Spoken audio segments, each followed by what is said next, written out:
Je n'ai pas tué mon épouse. Je n'ai engagé personne pour le faire. Devant les membres de la collégialité au tribunal de grande instance de la Menoie, le professeur Christian Folefac a, au cours de l'audience du 2 février dernier, continué à clamer son innocence. L'enseignant et homme politique est en détention depuis bientôt 2 ans à la prison principale de Tchang, accusé de meurtre de son épouse, Dr Blanche Dongsa.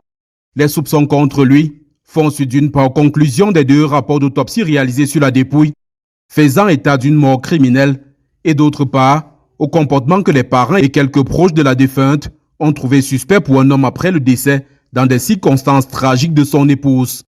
Ces derniers disent n'avoir pas compris comment, devant une mort pareille, l'époux ne soit pas le premier à solliciter une autopsie, mais se soit plutôt engagé à l'organisation précipitée des obsèques.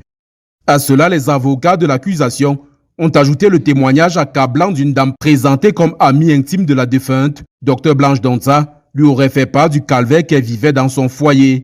L'accusé dit n'avoir pas eu le réflexe de demander une autopsie parce que les informations qui lui avaient été données par ses enfants suffisaient pour écarter la piste d'une mort criminelle.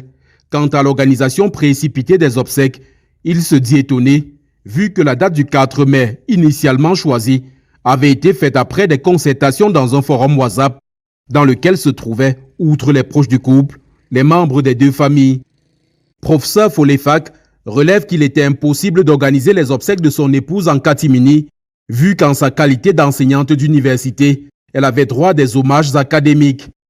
Il recuse les 2 rapports d'autopsie, indiquant qu'au moment où il transporte son épouse pour l'hôpital, elle n'avait ni blessure ni égratignure comme relevé dans ses rapports. En 12 ans de vie commune, il dit n'avoir jamais mis la main sur son épouse et que leur relation n'a jamais connu de moment de trouble, nécessitant la médiation de quiconque dans le but de ramener la paix.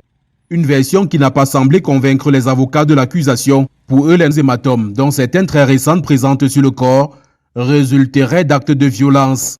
Le 13 avril 2024, en fin d'après-midi, Dr Blanche Dongsa a été retrouvée inerte, allongée dans la douche de son domicile.